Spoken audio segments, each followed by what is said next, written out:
It's the Fellowship of the Geek Show, a weekly podcast about comics, the comic book industry, and other geek pop culture. Music courtesy of Manny the Martyr. And now, on with the show!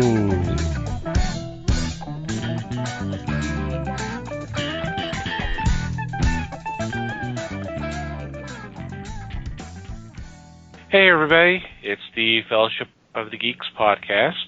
My name's Thomas Chick, and joining me for this episode is Mike Marlowe. Hey gang. Liz Newman. Hello everybody. And welcome back.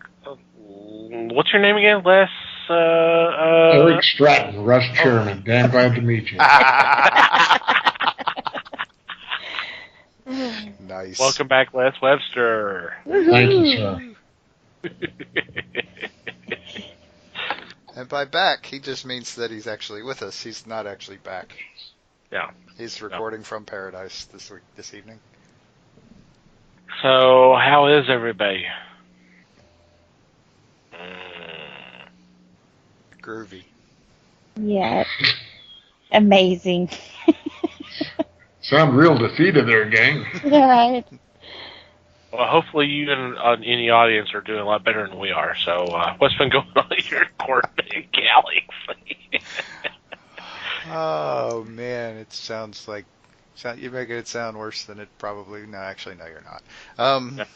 It's pretty bad. It's pretty rough, but that's all right. We're gonna have fun anyway because it's October and it's freaking horror month and it's Vincent Price.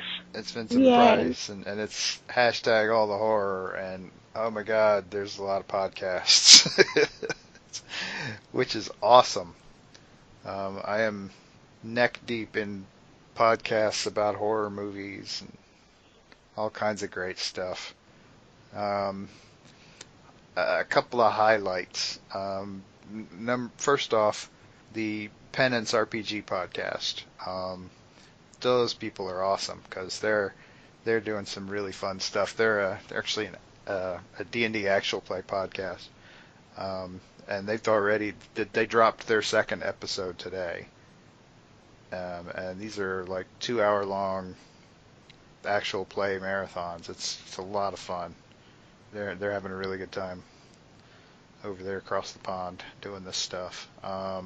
Another highlight. There have been a couple of shows working together. The Melissa from the Book Reading Podcast and Vic from the Horror Academic YouTube show. They have each dropped a show where they're talking together about John Carpenter's Halloween, which is a lot of fun. Yeah, it's fun because Vic has obviously she's the horror academic, so she's got a lot of experience with horror movies and she's studied Halloween pretty intensely. And Melissa watched it for the first time for this, and so getting that fresh perspective thing has been really cool. Yeah. It's been fun to listen to. Definitely want to check that one out. Yep. Mm-hmm. And there's been at least one podcast a day all month, and that's not going to let up anytime soon. So. Yep. Go check it out. Pretty cool. Well, I've been lame. I won't bore you guys like I did the guys before the show, but You're welcome. I took the grunt this time. I've been catching up on a lot of TV. We've got some really, really, really good stuff starting because fall's finally here. Supernatural is back. Yay. For now. It's so awesome because they're starting they ended season 14 with every living, or I guess dead soul in hell coming to the surface. So we're seeing people we've seen over the past 14 years. And the one that they picked for the first episode was the creepy ass clown. And so it's just kind of like, wow, I'm so excited to see where this is going to go. I know there's going to be so many other greats that were really personal stories, in these 15 years, We also had all of my hospital stuff. I won't bore you guys with that. But CW has actually got quite a few new shows coming out that have already started or is getting ready to start. I was able to catch Batwoman, which pretty good. Like I said before, I think I'm going to wait and watch the second episode to see if I like it a little bit better. Being a big Batman fan as I am, first half of it was kind of hard to swallow. So we'll see. But also, they've got a new Nancy Drew series that's coming out. And it kind of looks like even she could be a bad person in this TV show. So we'll have to see where our girl Nancy goes on that one. Haven't watched it. I think there's only one episode of that out so far. If not, it comes on Sundays and maybe 2 by the time you guys hear this. So I said if there's a few shows that you're like, man, I haven't seen that in a while, check your schedules. Everything's starting or has started, or it's just a really fun time. I love the fall. All the good horror shows are on right now, and so, yep, a lot of stuff to do. And then we also had our meetup, which was pretty cool. Mm-hmm. A lot of interesting discussions. I like it when different people show up, and like I said, some of the people I were talking to, they read some of the things that I don't. So it was kind of interesting to hear what's going on in those storylines and what has happened in some of those storylines. So really good time. So no soapbox tonight. I'm good. Well, I'm going to iterate. This is the time of year I enjoy too, because the television series resume. Mm-hmm. I've always looked forward to looking at the TV guide to see what's coming up, what time slots, this, that, and the other. Yeah. So the new shows are up, the returning shows are up. Some of the shows are not going to live for the next 3 months, but it's been fun. Yeah. I think Arrow's one that's ending this season, and I think they're only doing half a season up to the Crisis, and then I think they're ending. So that's what I had heard also. Mm-hmm. And that's fine with me. Yeah. As long as they hold true to their early beliefs in the series, yeah, that's fine. Do it. Yeah. That's the way I am with Supernatural. They've done us right. So it's as much as it's bittersweet, I can respect what they're doing. It's hard that this is the last season, though. Yeah. And they're probably going to rip our heart out a few times. So. But yeah, Arrow was one that I watched for a couple of seasons, and then I couldn't take the flashbacks. After a while, it just gets so hard to distinguish what's going on here and this storyline here, and then you had Thea had a storyline here, and it got old. That was one of the things. Yeah. I was with it for 3 seasons, maybe 3.5. I know I stopped during the winter break, and I can't remember what season it was. But the thing that it was a neat concept when the show first started. Mm-hmm. Is that there was elements in the storyline that either mirrored something that happened 5 years ago, or the origins of, or what we're dealing with here, the origins of it began 5 years ago. That was a neat concept, except for it happened every episode, and it's just like that got old. Well, and then after a while, you see he's off the island and he's over here in China, and over here it's like, damn, I thought he was only gone for. Because the whole thing was the fact that it was that he was on that island, and then he was found and rescued and brought back. Mm-hmm. That was the whole thing of the beginning of the episode. And then, yeah, we find out that no, he's been picked up. He's been doing all these other adventures, secret spy, and then he's put back on the island, and then we go back to where the show started. Mm-hmm. And I was just going, at that point, I was already having some problems with the series, because they dragged out. When they killed off the Black Canary, it was like there was too many. Every episode, it was okay. This is our prime suspect, so they go after that person and find out. Well, no, that's not that. It's not. Mm-hmm. It's not him. It's not her.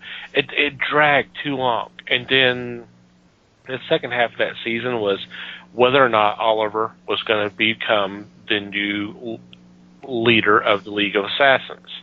Yeah, and it's like that went too long. And then with that plus the flashbacks, it's like at some point the show's going to be old enough that they can't do any more flashbacks, because if we keep flashing back 5 years earlier, then all of a sudden we're flashing back to the beginning of the series, and then it got tiresome. It really did. And I think it would have been good without the flashbacks. It had a good story going, but when he's secret spy and all this other kind of stuff, you kind of forget the first season after they found him, when he was a bumbling idiot trying to learn all this stuff. Yeah. So was he lying then, and he really was this secret assassin, or, so it kind of made it really hard to believe, Yeah, I mean, I understand what you're saying, because it's like they had a game plan, yet they didn't really have a complete game plan, because, Yep. And they're like, oh, we still got to do these flashbacks. What was he doing? Well, we can't say he was in a cell for that long, but in the comic book he was. There was no reprieve or best friend, Secret Service, checking on his family, and dealing with Amanda Waller and all that. You're just going, okay, sure, Jan. Yeah. So, I agree. Well, for me, I've been kind of catching up on horror films to kind of celebrate the season. And also, I had forgot. This tells you something. I can't remember what it's one of the digital dot stations, digital antenna TV stations. I can't remember which one it was. But I recorded a mini marathon, apparently back in August, and I never watched it. And I found out that I had it, so I kind of did this. So I kind of watched that. And for you in the audience who are probably not familiar with this show, Les may remember it. The show is called Dan August. It is a Gwen Martin show in 1970, and it starred Burt Reynolds as a cop in California. I can't remember. It's a little small town in California, just outside of Los Angeles. I can't remember. Like I said, I can't remember the city. But it also had Norman Fell as his partner. Of course, this is pre-Three's Companies by 8 years, 7-8 years, and Richard Anderson pre $6 Million Man as his boss. If you're familiar with the cop shows back in late 60s, early 70s, very melodramatic, a little overacting. God, one episode, I swear, Bert's character jumped at least 8 different times to catch one of the suspects. Just through this hour show, he's chasing somebody and then jumps to catch him, to tackle him. He did it like at least 8 different times in that episode. I was like, that's a lot of jumping. See, and I thought that was a signature T.J. Hooker move too. That whole diving on somebody. Yeah. But I guess it was going on way before that. Well, I guess they really want to show off that because he was, what was he, a halfback in Florida, or running back, halfback. I can't remember what. I know he He played was a football. football I didn't player. know what position Yeah. he played. Yeah. And so I think they really wanted to show off that he still had those moves and all that. But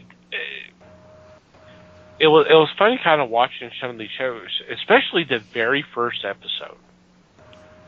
The episode was titled "The Manufactured Man," and here is the list of actors that were in this episode: Mickey Rooney, David Soul, the very early David Soul, Billy D. Williams, Harrison Ford, and a cameo by Gary Busey. Damn.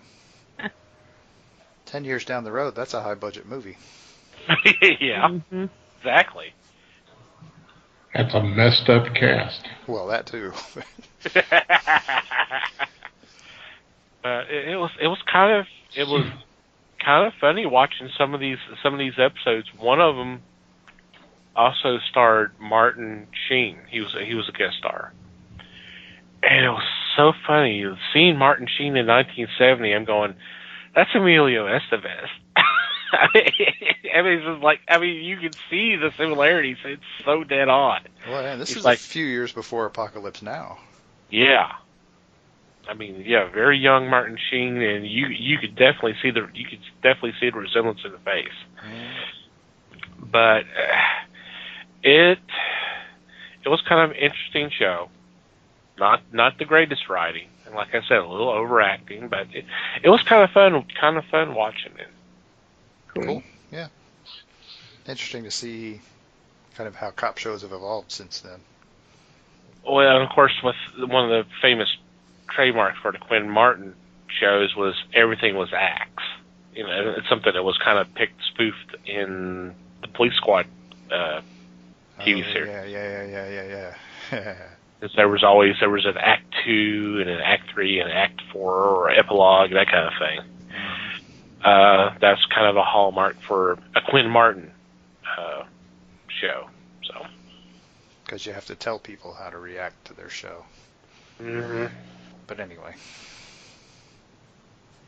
So, and as Liz pointed out, we had our monthly meetup, which was a fun time had by all. Mm-hmm. And we actually we got some comics. Comics were donated to the charity Comics for Kids, which was cool. Woo. So we have started. And of course, for those who may be new here, what we do is every second Saturday of the month, we do what we call a meet and gab.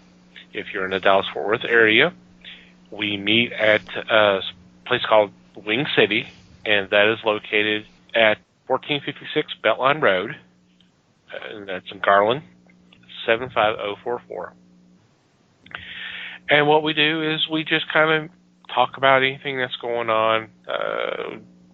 There's usually a nice group of us. I don't know, there was like 3 or 4 conversations going on with the one we had last night at the same time. And, we just have some good food, have some kind of lively discussions, and just have a blast. And if you're in the Dallas-Fort Worth area, feel free to come join us. As I've already mentioned, we are accepting donations for Comic Books for Kids, which is a charity that's distributing comics to kids that are in hospitals and cancer centers. All this information is up on our website, www.thefellowshipofthegeeks.net. For more information on Comic Books for Kids, there's a tab that says CB4K. It's going to have all the information, including links to their website. We also have an events page, which we post all these items. And you'll also see the event that we need to be talking about, which is coming up here real soon. It's Saturday the 26th. We're doing a collection drive at Red Pegasus Comic Book Store, and that's located at 319 North Bishop Avenue. Zip is 75208. And we will be there from noon to 4. taking all age and up to teens comics, either new or like new. So, I mean, if they're bagged and boarded and they're in great shape, we will be happy to take those as well. Come check out Red Pegasus, which is a really cool store. They'll also be doing stuff for Halloween Comic Fest. If you want to donate comic books for the comics for kids, by all means, please do. We'll be happy to take those. If you'd like to make a monetary donation, we advise you to go to their website, comicbooksforkids.org or cb4k.org, and they have a PayPal link there that you can donate monies, and the money is to go for shipping comic books across the United States and Canada. And they're also selling coloring books, which 99% of the art is original. It's new art by famous creators such as Steve Rude, Stan Sakai, Dan Parrott, Rich Tommaso, Jerry Bingham, a lot more.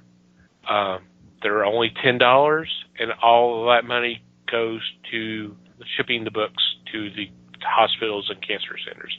There's a link to their store on our Comic Books for Kids page on the website. So just check that out. And I was told today from Mark that there will be a volume 2. There may be a second printing of this book because they're just about out of the first printing. There's very limited editions left, so if you want one, now's the time to go get one. Awesome. Mm-hmm. Yeah. So definitely check that out, and of course it's for a good cause. So, alrighty. So we are in the middle of our horror month and our look at Vincent Price films. And as I kind of teased last week, this week kind of focuses on which I have recently learned has been, I don't know if it's affectionately called, but it's been termed the Corman Poe cycle. These are the films that star Vincent Price. They were directed and produced by Roger Corman, and they were based off Edgar Allan Poe poems and stories and such. Have y'all ever heard of that terminology associated with the films? Was this new to you too? I mean, yeah, no. I mean, yeah. All right. Let me answer the question properly. What was the question? I have not specifically heard it called that before, but I mean, it's a pretty. It's accurate. As a name, it makes perfect sense because that's kind of what it is. Yeah. Yeah, I mean, it makes total sense. But I've never heard it been termed that way before. So I didn't know it was an official designation, but you know. Well, I don't know how official, but you know. So we'll be discussing some of those films this week. Who would like to go first? And what particular film would you like to discuss? Well, I actually think that it's interesting looking at them as a group, how there's kind of two parallel sets. There's the dark and sinister ones, and then there's the kind of lighthearted and semi-comedic ones. Right.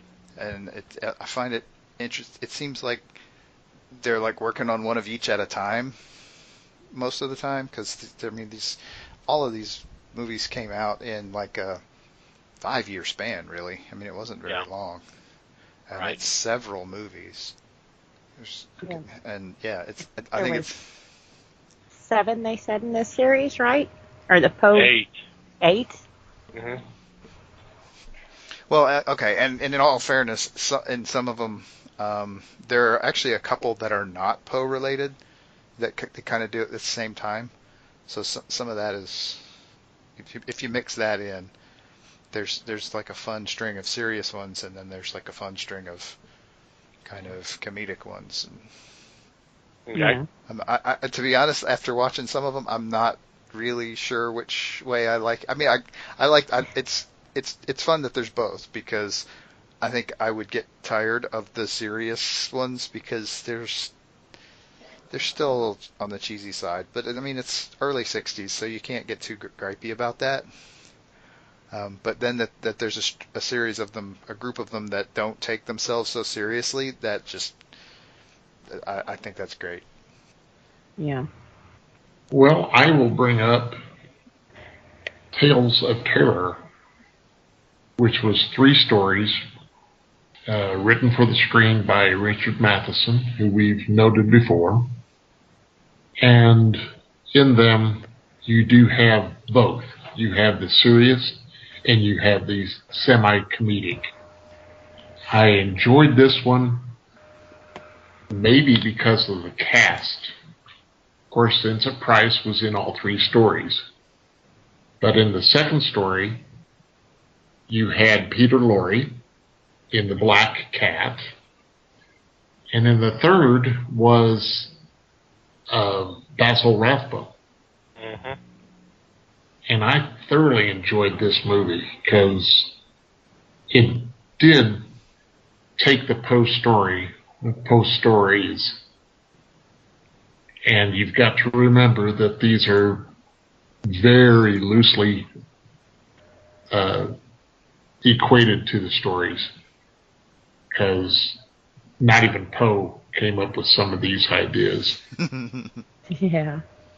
But the story about Valdemar with Basil Rathbone I thought was great, and it had just enough of the terror in it, and it wasn't overt. It wasn't, okay, I'm going to jump out, scare the bejesus out of you, and then hide to come get you again. It was pretty much front and center as to what was going to happen. And as a result, I enjoyed this, and I kind of thought back to the Nathaniel Hawthorne stories movie, Twice Told Tales, that Price was in also. So I like the Tales of Terror. That was in 64, 63? 2. Thank you.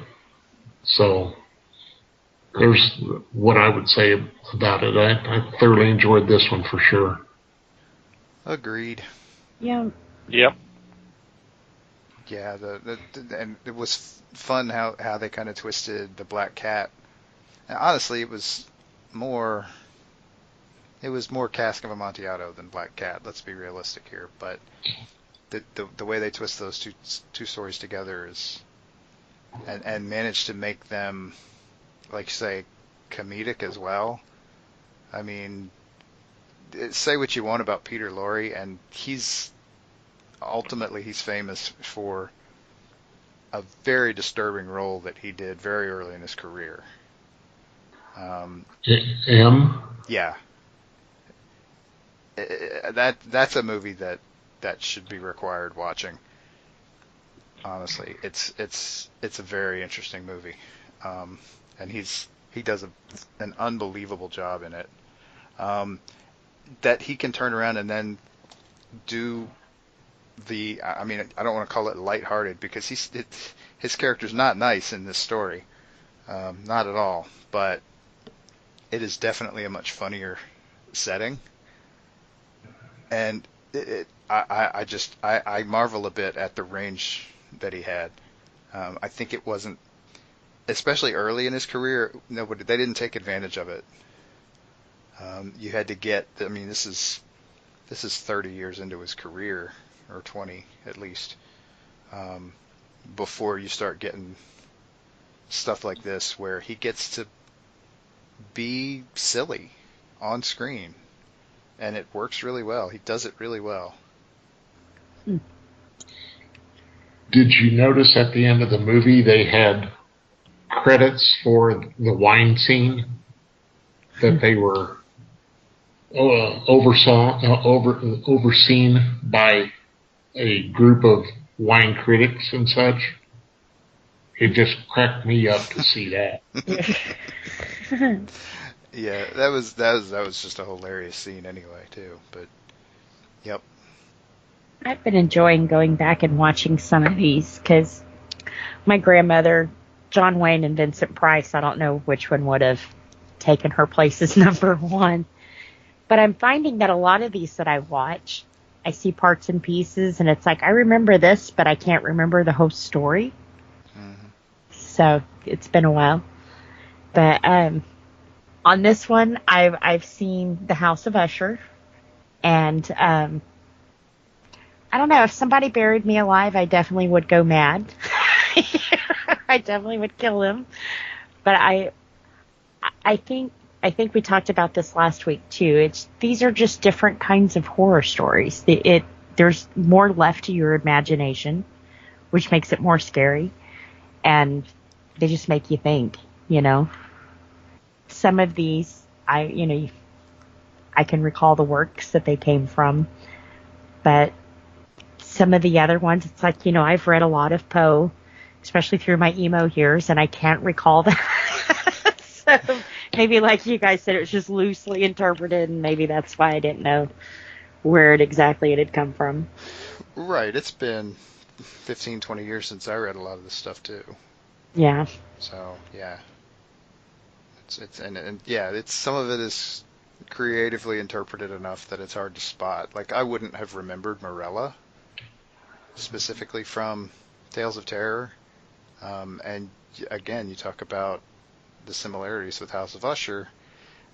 That's a story about somebody being buried alive again. I mean, clearly Poe had a thing about that. He did.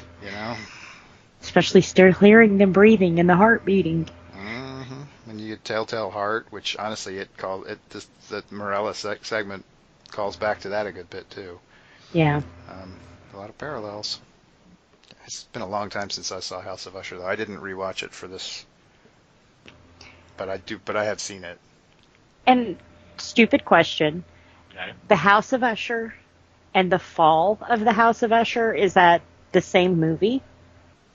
Well, Fall of the House of Usher was the name of the story. I think they just shortened it to House of Usher for the movie. Okay. So yeah, same story. Because when I was looking for the movie to watch, you find both. Oh, really? Mm-hmm. So I was like, is that part 2? Did that come in the 70s, and that's why it's not on the list? Oh, jeez. Oh, I'm sure there's probably a remake or two based off the film. Yeah. I'm a fan. I'm a fan of the House of Usher. There's just something about that film, and I'm not sure what it is. I'll go back to something you talked about and kind of mention again last week regarding just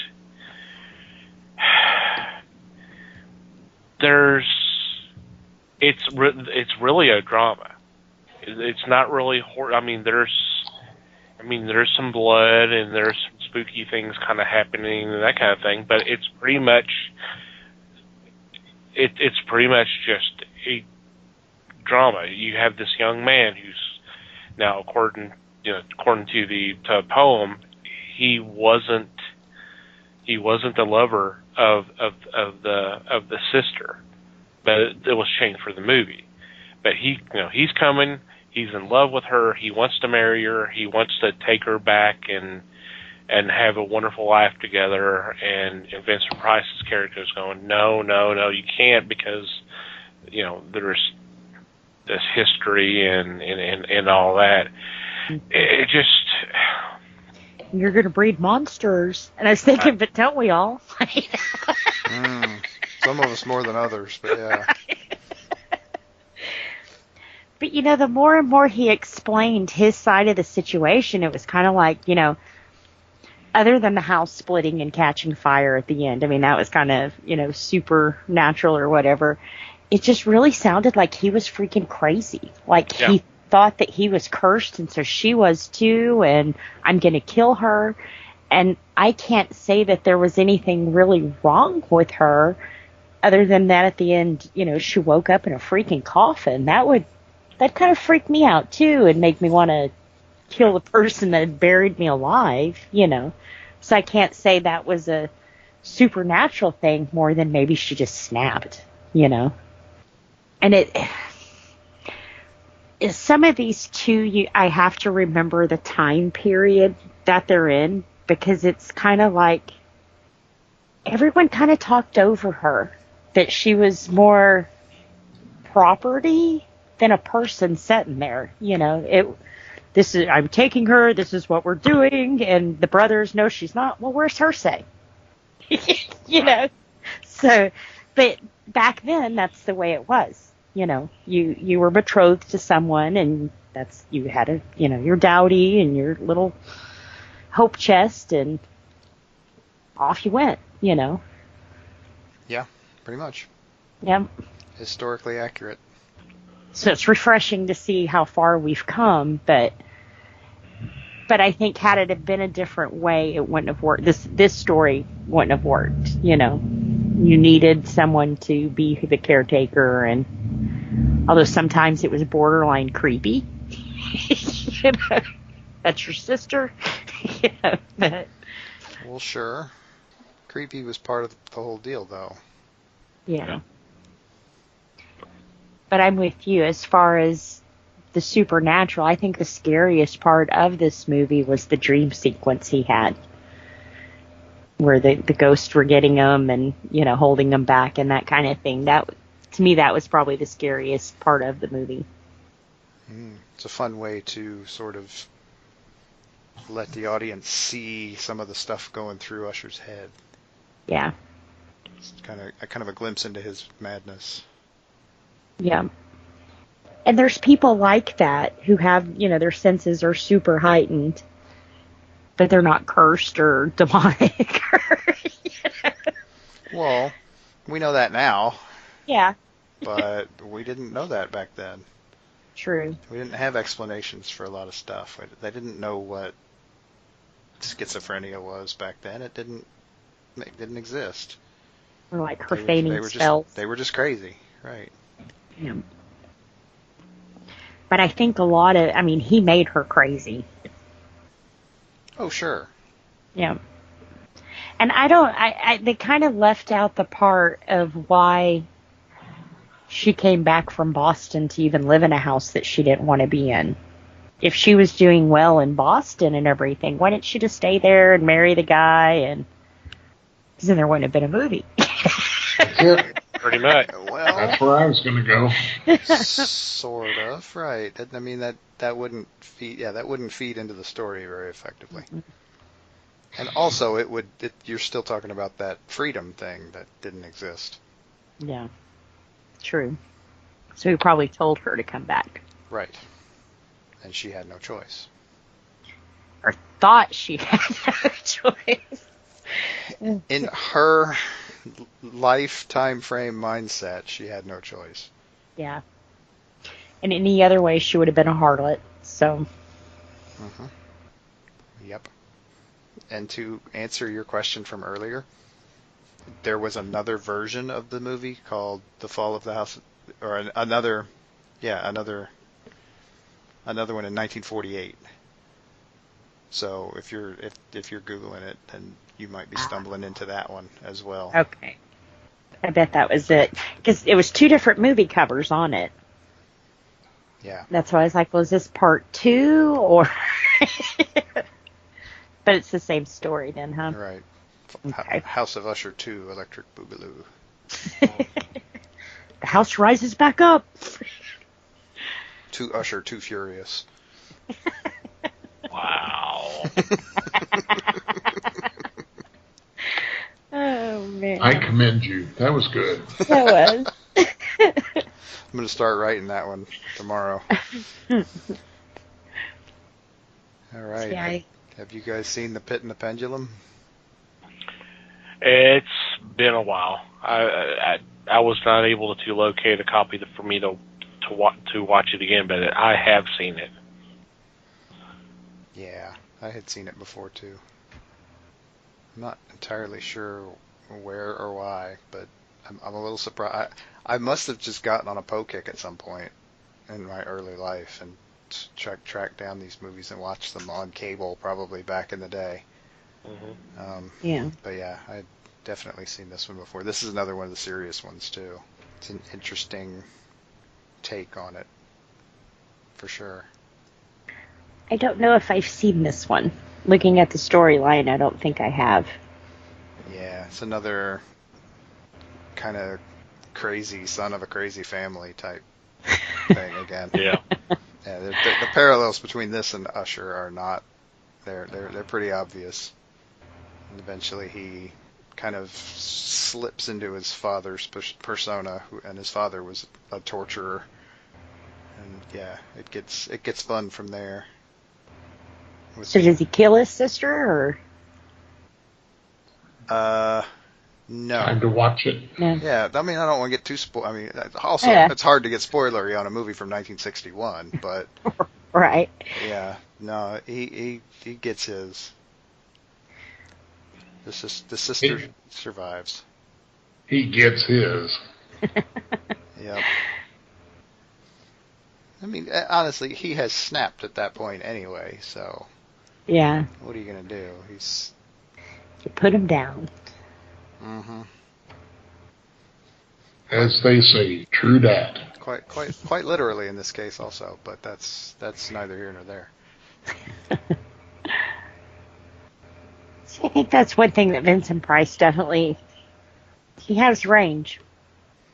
And then my mom was like, "Oh, have you seen that comedy he was in?" I'm like, "Wait, what?" Hold up. Yeah. Honestly, you're going to have to narrow it down a little bit because there are several. I mean... It's Yeah. like I remember he was on Tiny Toons. But yeah, I guess I've always associated him with horror. So, but it was kind of cool to be able to talk to my mom about Vincent Price movies, you know. Sweet. Yeah. She knew a lot more than I did. Well, it was her mom who was John Wayne, and you know, so she grew up with it too. Well, there you go. How about the Tomb of Legia? Did you enjoy that? That one I'm pretty sure I've not seen.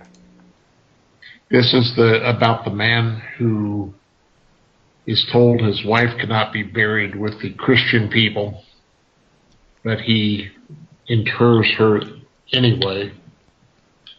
He comes across a young lady that resembles his wife, his ex-wife, his past wife, and marries her, and kind of does the Vertigo routine on her. Not to the extent that he's going to change her physically, like Jimmy Stewart did in Vertigo, but he kind of put the ideas of being Ligeia. Now, the cat is represented in this, a black cat that strikes when people speak ill of Ligeia. And of course, then you're getting the thought that the black cat is a form of Ligeia. Reincarnate. Yes. And it's pretty interesting. That sounds interesting. It comes down to the big scene, the final scene, and it's unique how they handle it. So,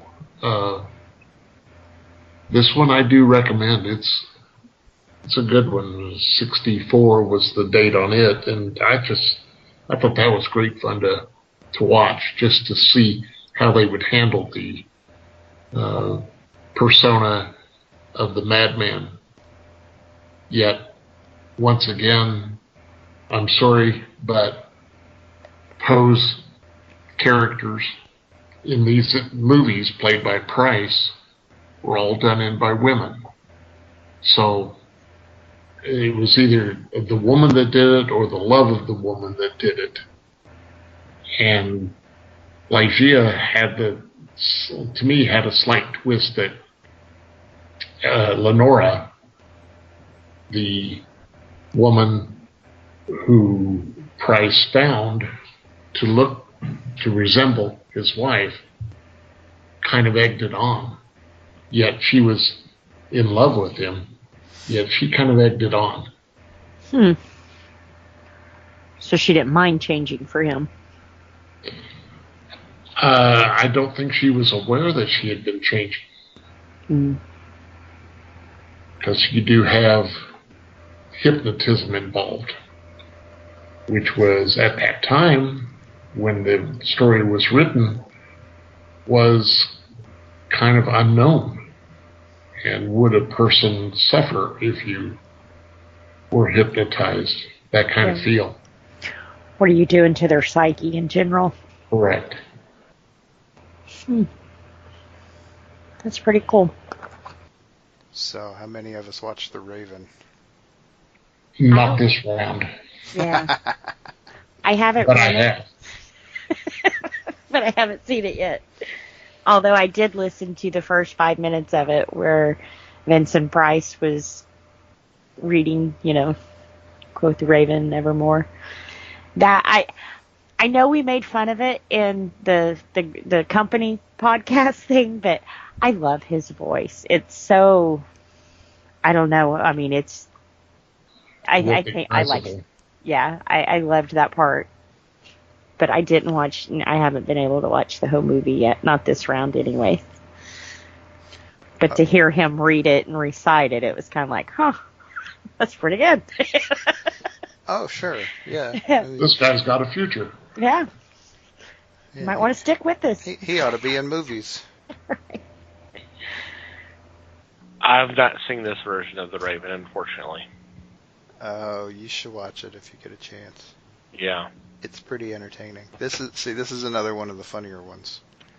Yes. This is a little different take on it, and it's pretty cool because this is the one with Peter Lorre's in this one as well, and they got Boris Karloff. Mm-hmm. Yeah, this is, and then it's funny on top of that. See, I was reading that originally they didn't want it to be funny, but for shooting and by the end of it they were kind of like, damn, because they're not kind of funny, guys. But that's not their original thought wasn't to make it funny. But I think they said to make it work, it had to be funny. So it's kind of like,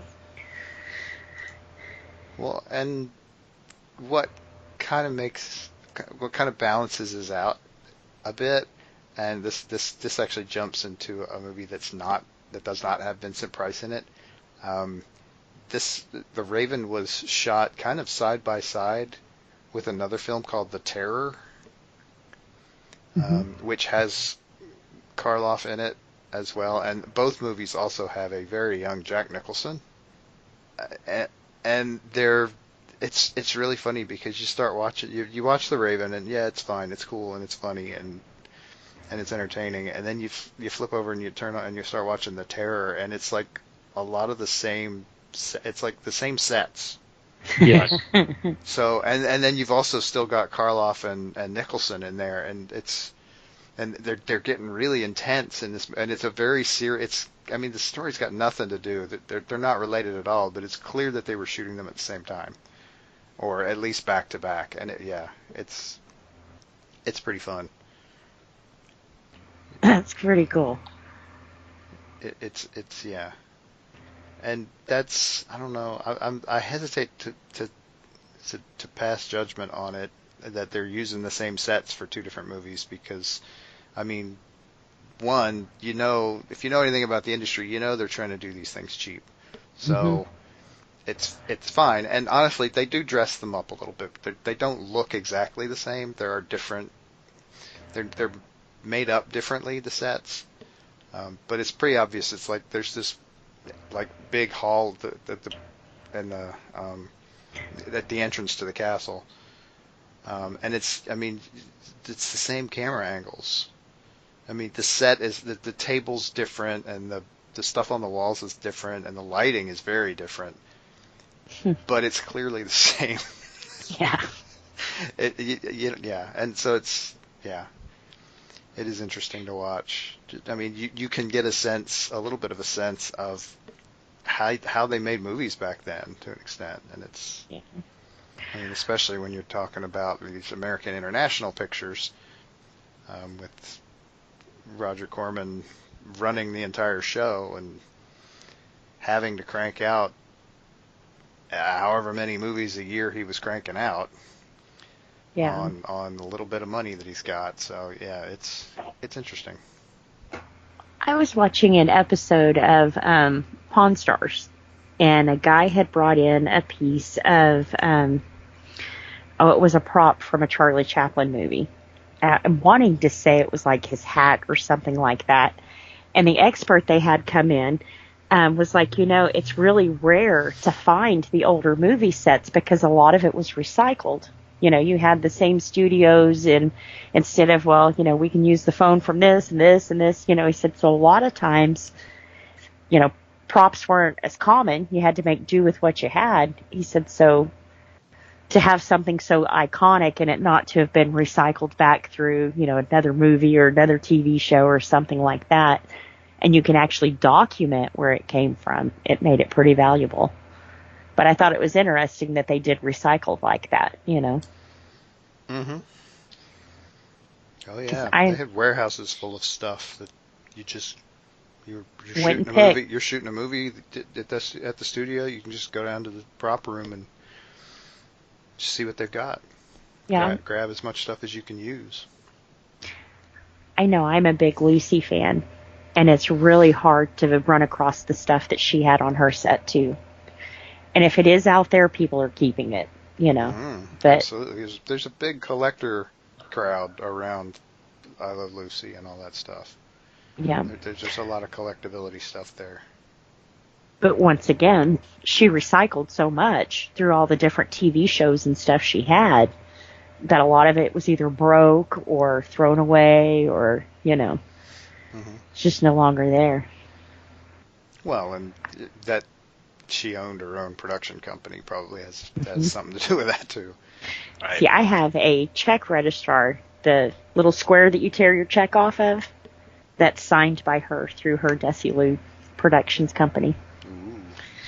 Yep. That's the jewel. The crown jewel of the collection. Yeah. Yep. Sweet. Yes. Well, Mike, I'm going to agree with you that the set may be redone, because I saw that in Tomb of Legia and Tales of Terror, because the scenes where the building was on fire, all of a sudden it's the same scene. Going, okay, I got it. We can move on. But it was not done as a joke. And I agree with you. You can't really say that it was a joke. It was just a happenstance. It was how they had to make the movie at that time. Yeah. Sure. And I Well, and thought, something like a fire was probably real expensive to shoot, too. true. So they're going to recycle footage if they can. Mm-hmm. I mean, it could very well be the same fire in some of those shots. Yep. From 3 years before, apparently, because I'm looking at the dates here. So yeah, it's probably just recycled footage. Yeah. Which I could see that to save money. And not only that, we were just talking about recycling props to save your props, too, Mm-hmm. Yeah, so you don't have to set fire to a whole new set of stuff. Mm-hmm. You can use it later instead. Absolutely. Like they did Gone with the Wind. Mm-hmm.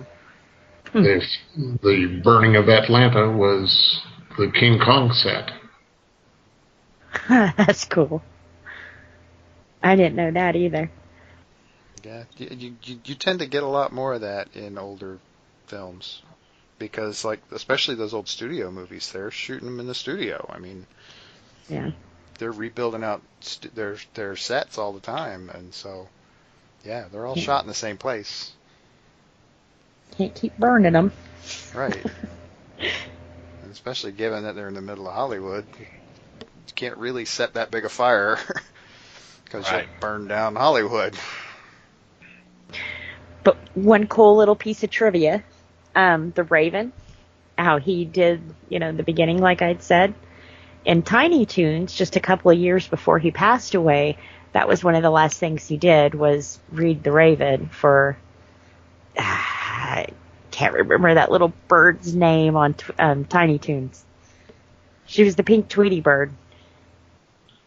But anyways, she was, quote, quote, the Raven, and he narrated that whole series, or that whole little cartoon clip there.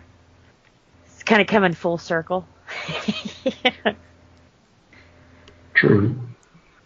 Which to me is kind of cool because some of these kids nowadays will never be able to enjoy the works of like Poe. They don't touch it as much as they did when we were younger, So it's kind of cool that they throw it in there for the younger crowd to, I guess, keep it alive.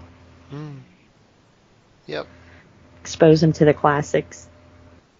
Sure. Encourage them to read a book. Yeah. How about that? That's just crazy talk. Right? Okay, well, how about the Mask of the Red Death? Ooh, that one. That's a fun one. It's a very dark movie. Yeah. Interesting. I find interesting that this is. It's been a long time since I've read the story. I don't remember the story being all that big into Satan worship. But boy, howdy, was it a theme in that movie. Oh, yeah. I mean, it might have been, and I just don't remember because it's been, like I said, 20 years since I read them. But seems like that wasn't as big a thing in Poe's lifetime as it would have been in the mid-'60s, really. Right. I think you're right, Mike. I don't believe that that was a strong point in Poe, yet I believe that the studio wanted that. That's probably where they put their thumbprint on it. Well, and it was getting to be a bigger thing in movies at that point anyway. Correct.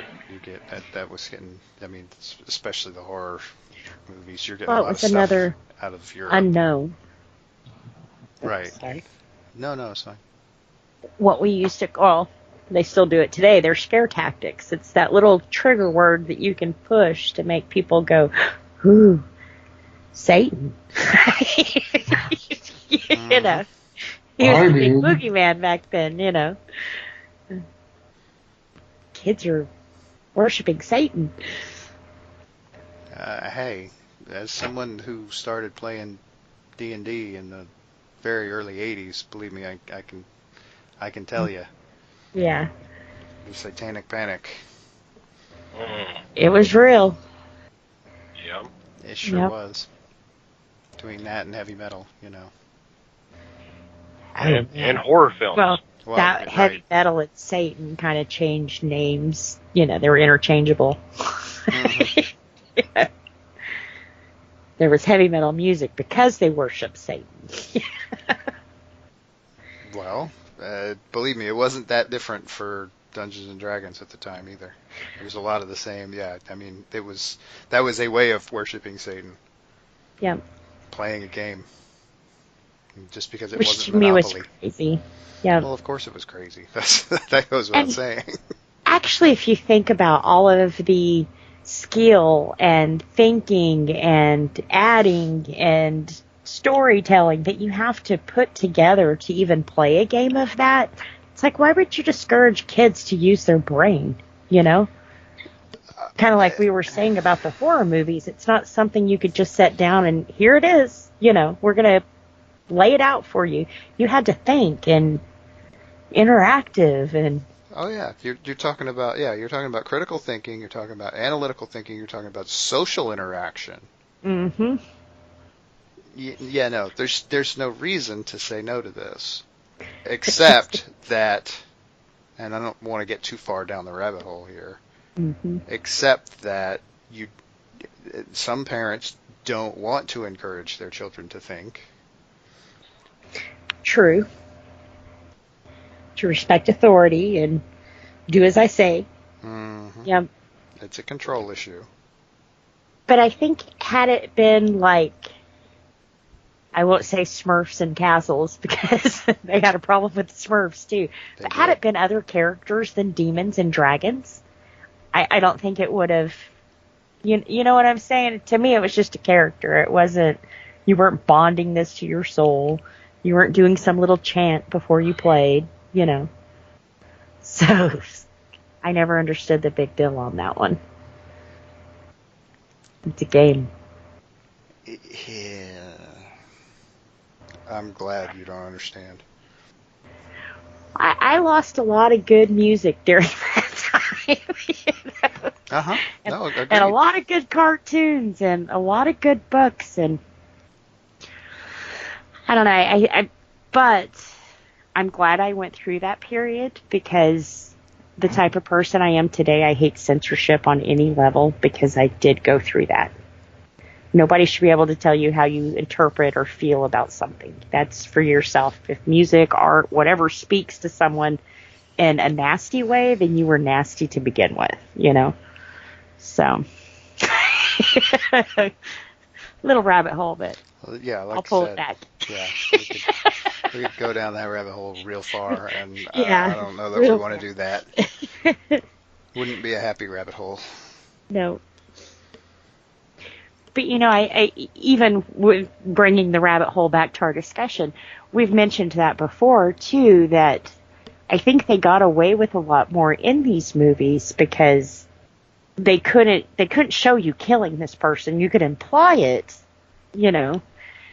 So I think when you watch a movie from this time to what we have nowadays, it's kind of like it made us think more, but the censors weren't allowing them to show us that and, you know, the morals and the moral police and that kind of thing. Well, in a movie like this even takes a more interesting turn because this is primarily about a plague. This is disease. Yeah. I mean, yes, these characters are Satanists and are not particularly nice, and they're threatening to sacrifice each other all the time. But for the most part, this whole thing ends up with everybody dying from disease. So, you know.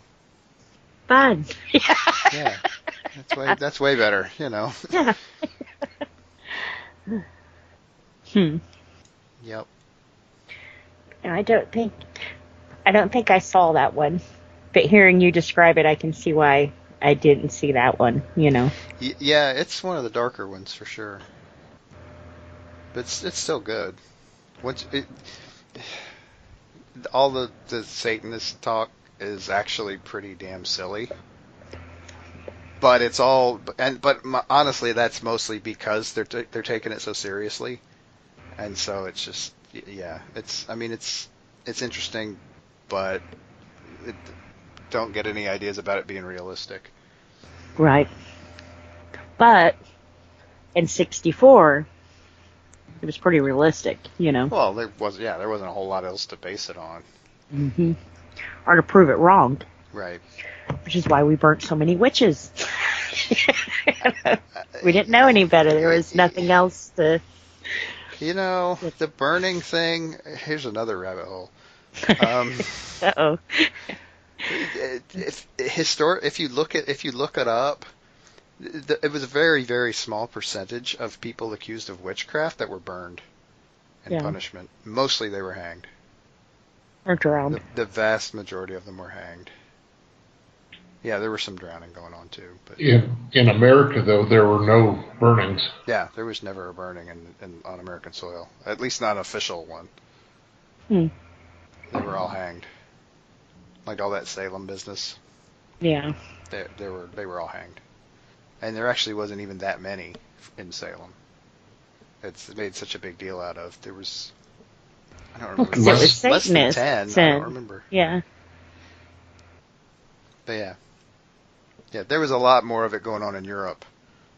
But even then, they were still just stringing them up for the most part. But anyway. But it's something you could say. You couldn't prove you weren't, but it was something you could say that would make everybody else scared and, oh my goodness, a witch. Mm-hmm. Absolutely. Mm-hmm. Again, the power of ignorance. Yeah. Well, mob mentality, too, Mm-hmm. And what's sad is a lot of, reading some of the stories, these were good women who helped other people and did nice things. So it wasn't like a harlot, or not that it would have made a difference. Don't get me wrong, but it wasn't like a bad person they were killing, She was usually a good person in the community who just Who pissed either off showed her somebody. ankle or, they had an axe to grind. She told them no or, whatever. Mm-hmm.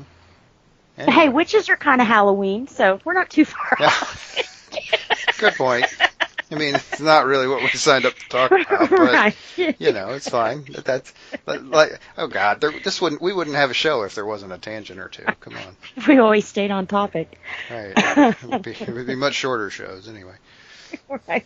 But anyway, Vincent Price, right? Yeah. I have a question. Have any of y'all seen The Haunted Palace? No. I don't recall that one.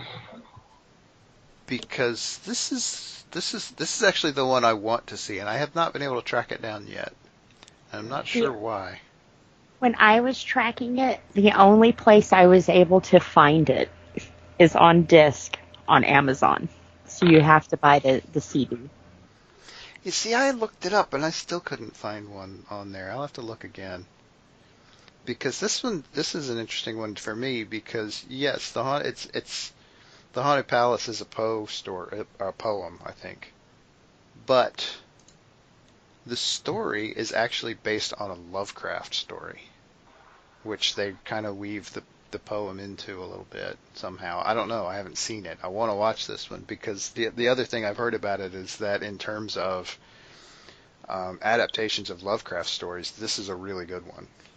So I'm really curious to see this movie because it's based on a story called The Case of Charles Dexter Ward, which is actually, oddly enough, another one of those, similar to Usher, another one of those weird descendant things.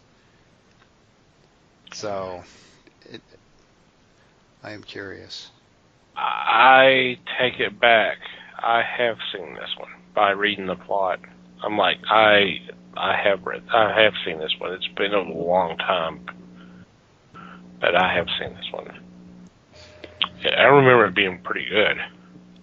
Yeah, with Lon Chaney Jr. as like the manservant. Mm-hmm. Yeah. Elisha Cook's in it too. So. Yeah, I have seen this, but I got. Yeah, I got to track it down somehow. I sent you a link. It's with the Tower of London. It's a double feature. Sweet, thanks. Mm-hmm.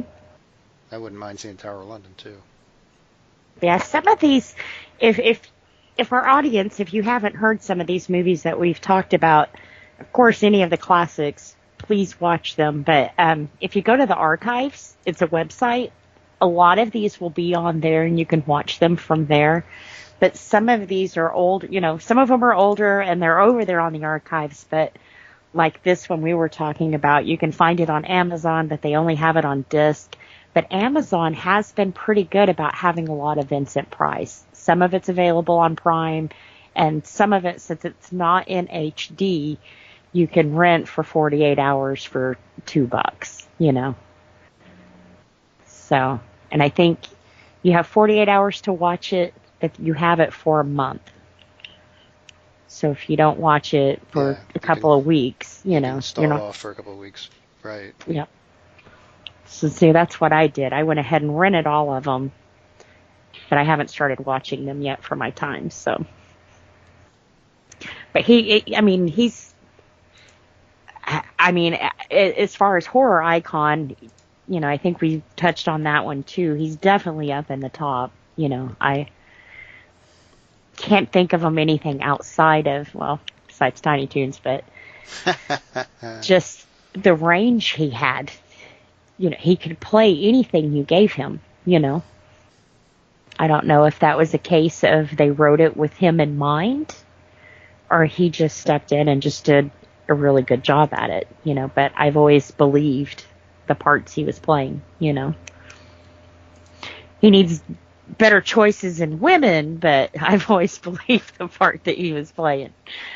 And I think with Poe, too, Poe is more about you torturing yourself, your mind, and, so it is kind of cool to see it in a supernatural sense, because I always interpreted himself, it was the person that was driving themselves mad, and, it was crazy to begin with, or not crazy to begin with, but drove themselves crazy and self-torture kind of thing. Mm-hmm. Yeah, I guess I'll send a link for the archive. I don't know if have we linked that to our audience before? I think we have. Maybe. It's been a while. Probably. Yeah, it's been a while. Yeah, sure. I'll drop it in the show notes. Yeah. But I think those are all movies that have fallen off the copyrights, or probably, yeah. Yeah. So it's not like you're, going to Pirate Bay or anything and downloading torrents. These are actual movies, and yeah, they're in the public domain. Right, there you go. That's the word I couldn't think of. They're free to watch, so you're not stealing. Right. Well, cool. Any final thoughts before we take a break? I mean, these are great films, and I guess I've seen them all except for Tomb of Legia, because I thought I had not seen The Haunted Palace until I started reading the synopsis. Like, wait, I have seen this. It's just been so long. Mm-hmm. I know I haven't seen The Mask of the Red Death, and if I've seen The Tomb of Legia, I don't remember it. So those are two I'm definitely gonna check out. And yeah, reading the synopsis on Legia, I know I've read the story. I'm not sure I've seen the movie. But yeah. But both of those sound pretty interesting. Yep. And looking on my list, they're both available to rent on Prime. There you go. There you go. Any final thoughts from you, Les? No, I think we covered a lot of it, so I'm pleased. All right, yeah, definitely check these films out. I'm sure Turner Classic Movie will be showing a lot of these here in the next couple of weeks with Halloween coming up. Mm-hmm. So just definitely go to their website and check out their schedule. Yep. Because if anybody's going to be showing them, it's going to be them. And bless them for that. Mm-hmm. Mm-hmm. And on that note, we're going to take a quick break and come back with our weekly picks.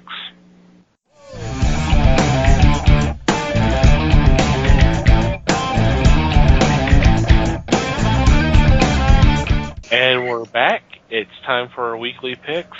And this week I lead off. And for my first choice, keeping with the season, I am going with Betty and Veronica, Friends Forever, Supernatural Stories. Obviously, this is from Archie Comics. This is the latest in a series of one-shots that obviously feature Betty and Veronica. And these are going to be little supernatural stories by the House of Archie, writers and artists, which are usually a nice little fun book.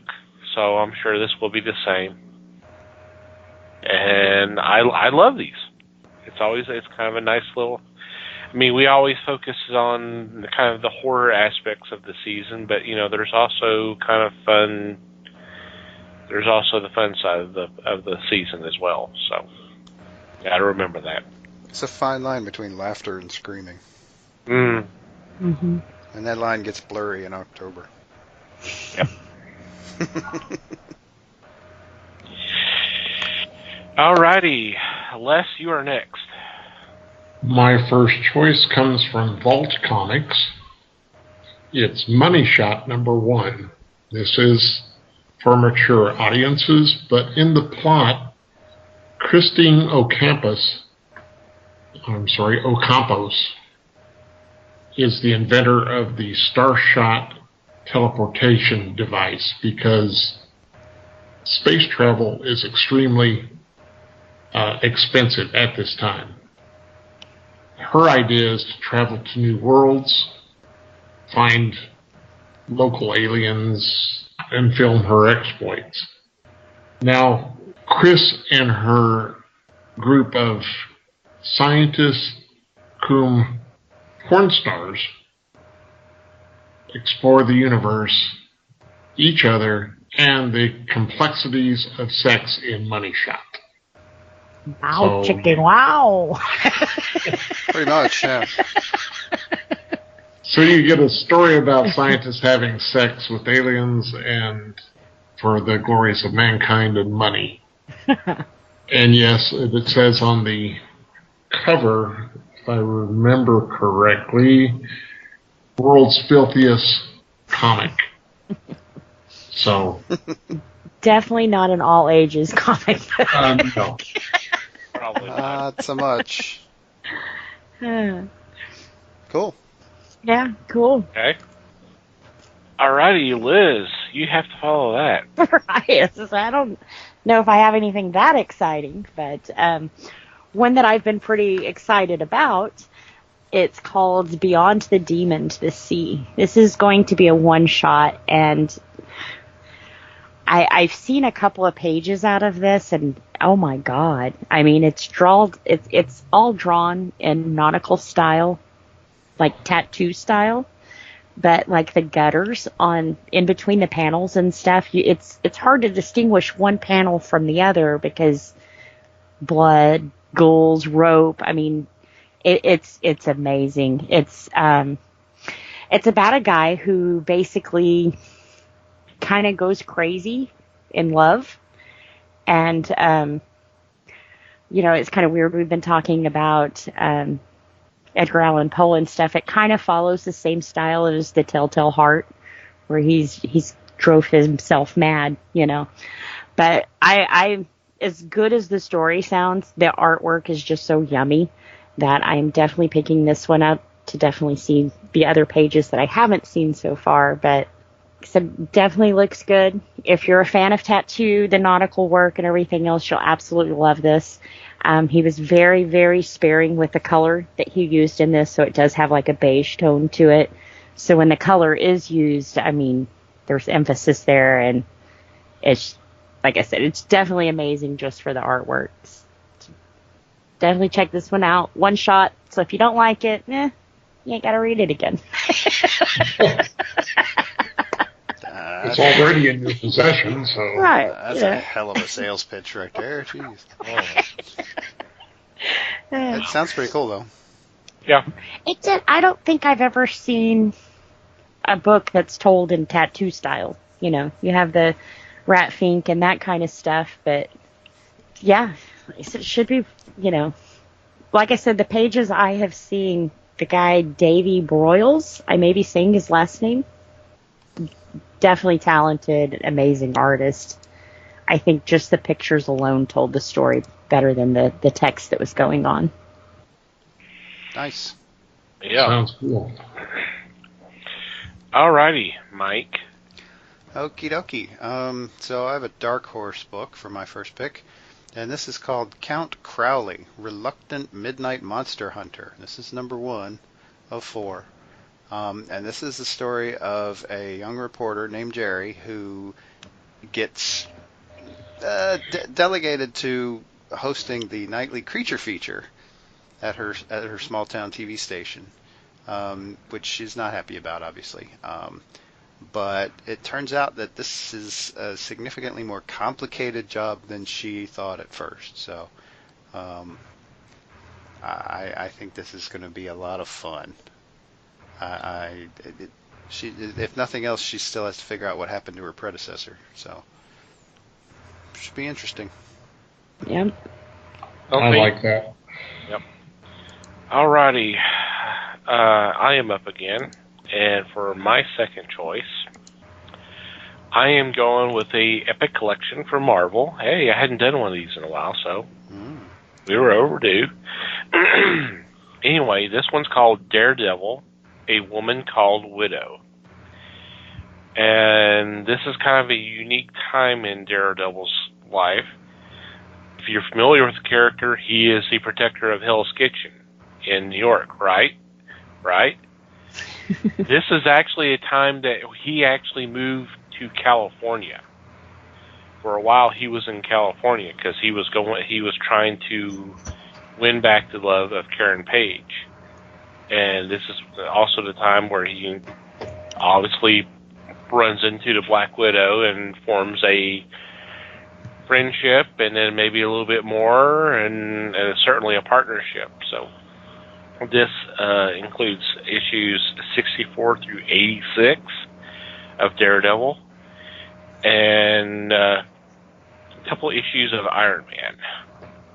And we've got the likes of Roy Thomas, Jerry Conway, and Gary Friedrich writing, and Don Heck and Gene Colan doing the art.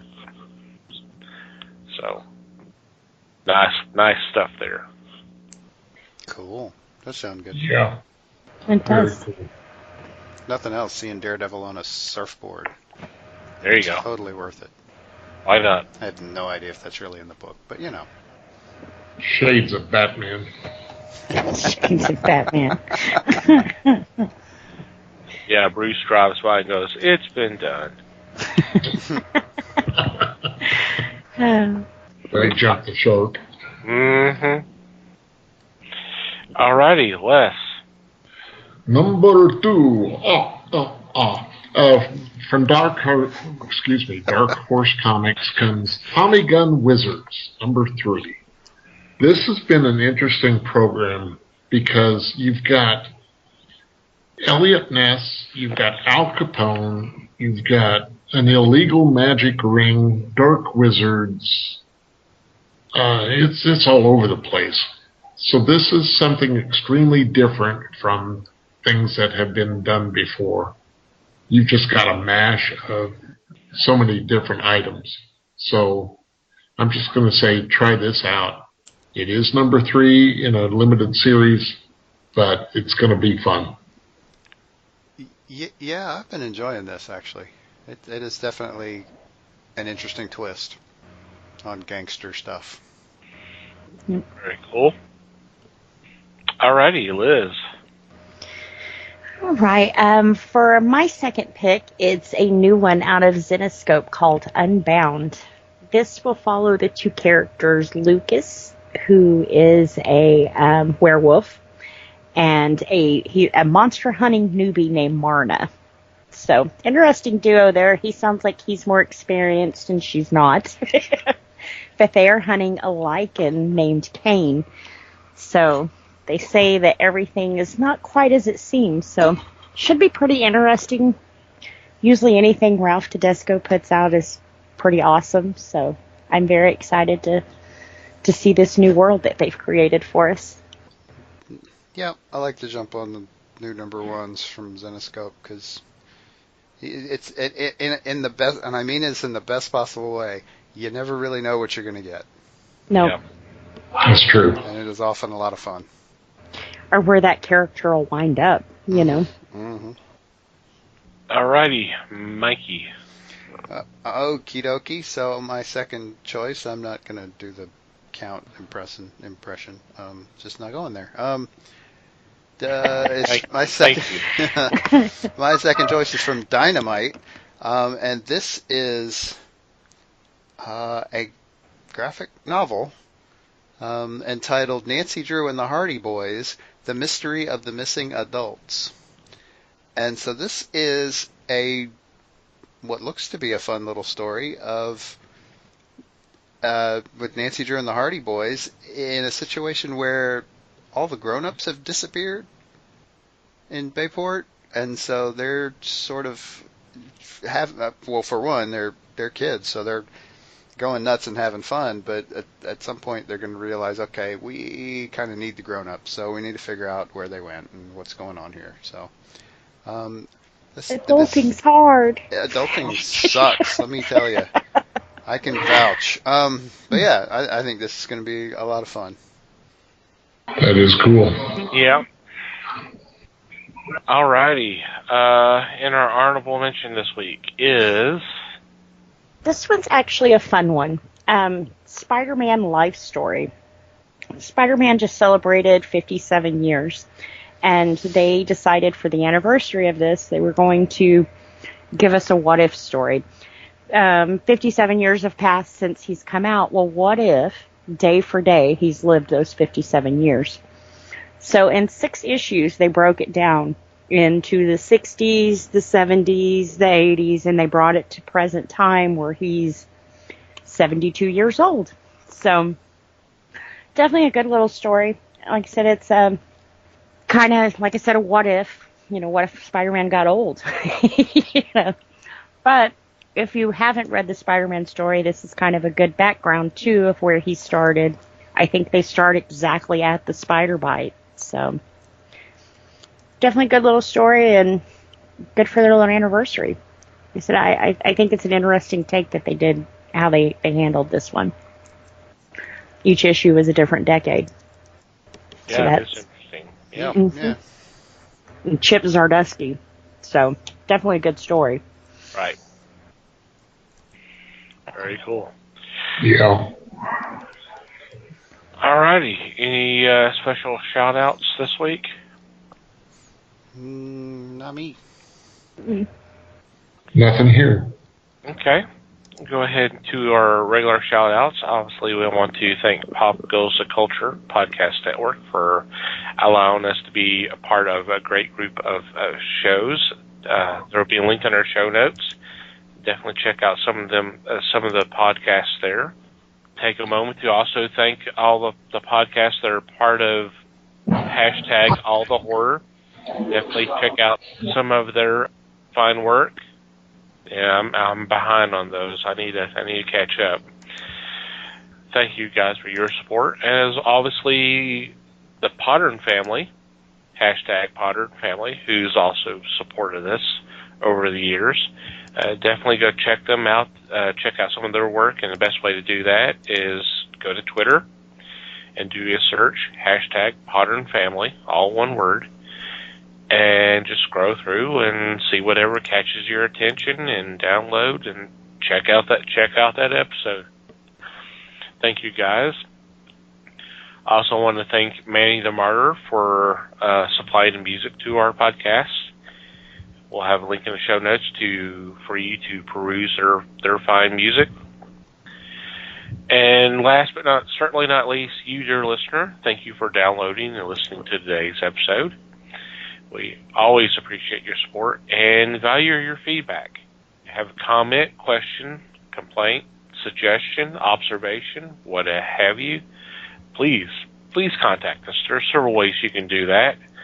Our email address is email@thefellowshipofthegeeks.net, or you can go to the website and click on the About Us tab, and there's a contact form that you can fill out if you so desire. Please follow us on social media. We're on Facebook, The Fellowship of the Geeks.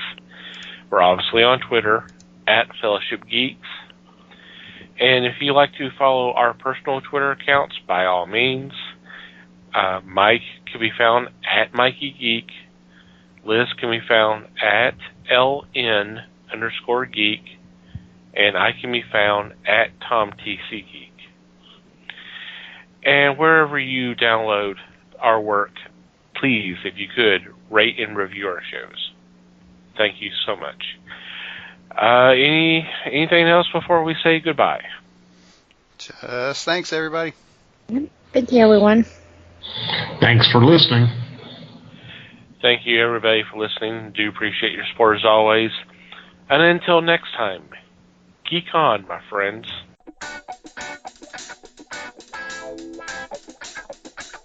We thank you for listening to the show. Comments, suggestions, and questions can be sent to email@thefellowshipofthegeeks.net.